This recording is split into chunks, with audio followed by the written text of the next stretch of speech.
Nouveau mois, nouvelles opportunités. Le Bitcoin a clôturé le mois de mai avec une tentative de cassure de l'ATH.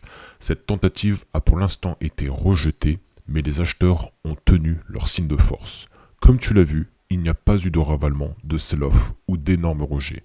Cela indique donc que le marché est dans une période de retournement. Pour rappel, le Bitcoin a confirmé son signal de retournement à la mi-avril à 80K. Depuis, il a enchaîné sur 2 mois de hausse qui ont permis de prendre la TH.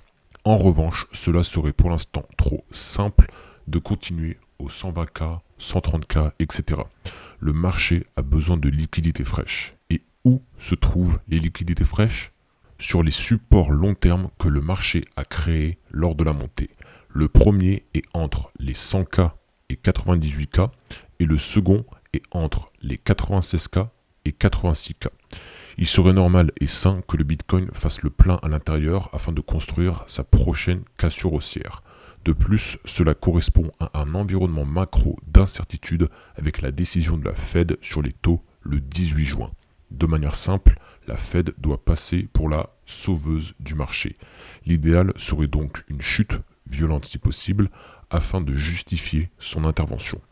Un scénario alternatif peut aussi être une consolidation prolongée avant une dernière peur. Les premières semaines de juin seront à surveiller car elles peuvent former une prise de liquidité ou une manipulation.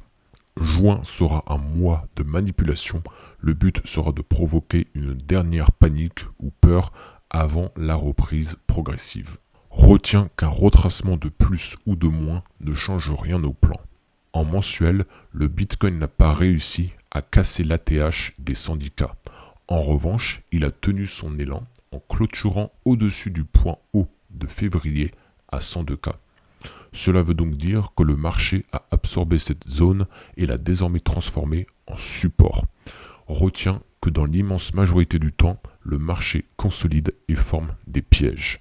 Une fois les pièges formés, le marché peut enfin bouger vers la prochaine poche de liquidité. Comme tu l'as vu, le Bitcoin a fait le plein d'acheteurs sur le support mensuel entre les 90K et les 73K, avant de prendre l'ATH des 110K. Il n'y a pas l'un sans l'autre. Cela veut donc dire que pour monter, le marché doit d'abord provoquer un mouvement de baisse. Et au plus ce mouvement de baisse sera manipulé, et au plus le prix pourra monter. Une fois que tu appliques cette logique à l'environnement actuel, tu comprends donc que la macro et les news servent de prétexte pour légitimer la manipulation. Conclusion, l'idéal pour une reprise haussière serait donc une dernière panique liée à la Fed, aux femmes, qu'au taux d'intérêt pour faire le plein d'acheteurs avant la reprise. Au niveau des altcoins, il y a deux choix. Soit le Bitcoin consolide et les cryptos pourront respirer, soit le Bitcoin chute rapidement et les cryptos feront une prise de liquidité. En termes de scénario vicieux, le second serait idéal. En hebdomadaire, la situation est claire. Le Bitcoin a purgé un niveau clé et doit maintenant retester la demande acheteuse avant de remonter. Et justement, la demande acheteuse se trouve entre les 100 et 98K et 93 et 86K. Le scénario le plus probable reste un rebond avant de retester ce ou ces niveaux. L'avantage de notre cycle est la force du Bitcoin. Comme tu l'as encore une fois vu, il a ravalé en 2 mois presque 5 mois de consolidation ou chute. Il est donc possible qu'il ait seulement besoin d'un retest rapide du premier support afin de faire le plein. Une fois le mois de juin passé, nous aurons selon moi le retour des beaux jours en crypto.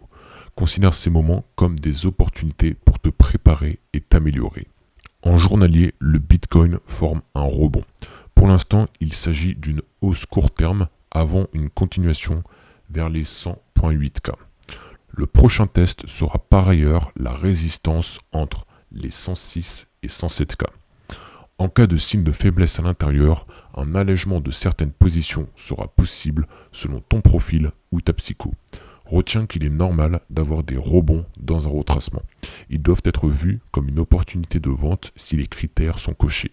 Me concernant, je suis à l'aise avec mon portefeuille et le retracement qui semble advenir.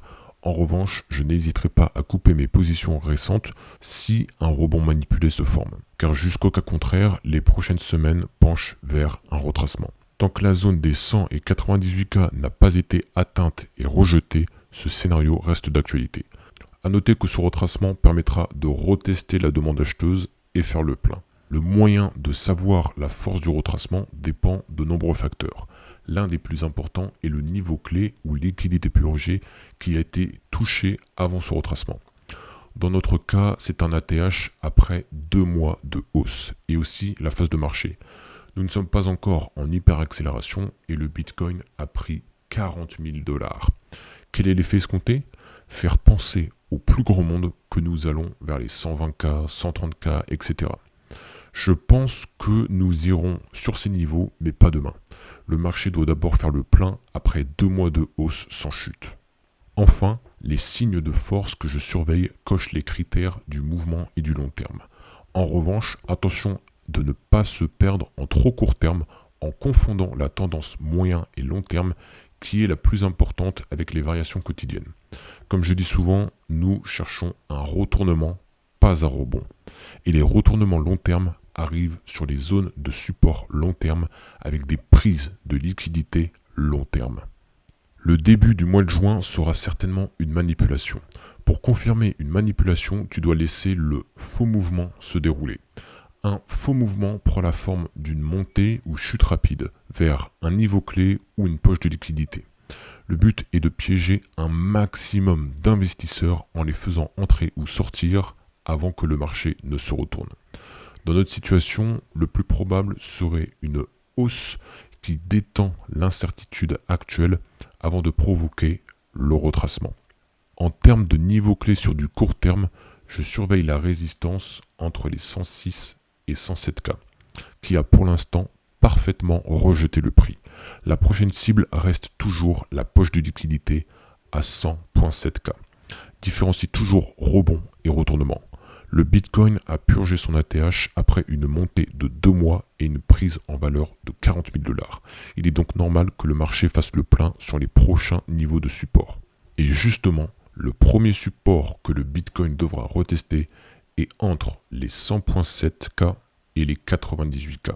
Un allègement de certaines positions selon la force du rebond sera possible. Cela dépend de tes MA, Psycho et PF. Au niveau des altcoins, l'idéal serait une consolidation du BTC pour qu'il puisse respirer. Sinon, le plan suivra son chemin et la chute du Bitcoin leur permettront de faire une dernière prise de liquidité. Retiens que les altcoins sont secondaires dans ces conditions de marché. Le plus important reste le Bitcoin et la décision de la Fed le 18 juin. A l'inverse, il faudrait que le Bitcoin forme un signal de reprise clair pour écarter le risque de retracement. Je pense que le mouvement haussier de début de mois est une prise de liquidité ou un piège. Ce n'est qu'une question de temps avant le vrai mouvement qui sera un retracement. Le marché a touché le niveau clé entre les 106K et 107K. Pour rappel, le rebond actuel ne montre pas de signe de retournement. Je considère donc ce rebond comme un piège haussier. Cela veut dire qu'il s'agit d'un faux mouvement avant la continuation baissière. La cible reste donc à 100.7K. Quand tu prends du recul, tu vois que le marché commence une période de distribution. De manière simple, une consolidation sous une résistance indique un signe de faiblesse.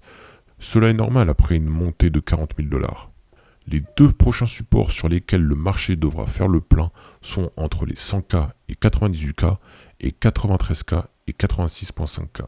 Au niveau des altcoins, cela permettra la purge finale. Dans l'idéal, un flash crash sur les points bas serait la meilleure prise de liquidité.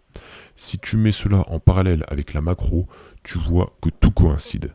Retiens que le 18 juin sera une date clé sur tous les marchés. La Fed donnera sa décision de monter, laisser ou baisser les taux. Cela aura un impact à court, moyen et long terme.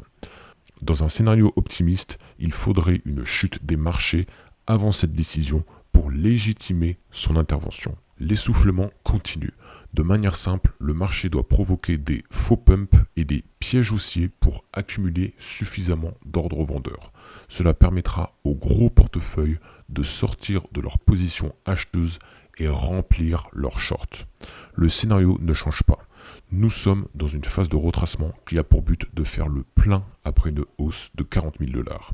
Le prochain support est entre les 100K et 98K. Il n'y a pour l'instant aucune raison que le marché n'atteigne pas ce niveau. Il faut différencier rebond et retournement. Une hausse sur 3 jours dans un contexte vendeur est une opportunité pour sortir, pas entrer. Je reste en stand-by avant d'envisager une nouvelle position. Selon moi, les altcoins les plus faibles feront un nouveau plus bas en cas de fort retracement du Bitcoin. Retiens que ce qu'il se passe actuellement est nécessaire pour la reprise du marché. Le Bitcoin doit faire le plein et la Fed doit baisser les taux. Ces deux conditions seraient les plus favorables pour une hausse long terme. Les altcoins ne rentrent pas encore en jeu.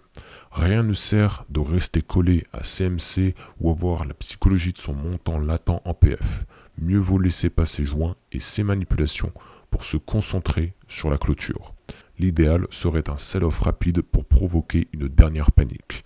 Cette dernière panique permettra une prise de liquidité qui amènera la force suffisante pour casser la TH. Le marché commence petit à petit à former sa distribution. Selon moi, les rebonds actuels sont des faux mouvements. Ces faux mouvements permettent de piéger les impatients avant la continuation baissière.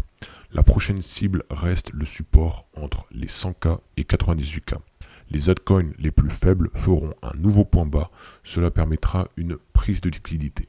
Je considère les mouvements de prix jusqu'au 18 juin comme étant manipulés.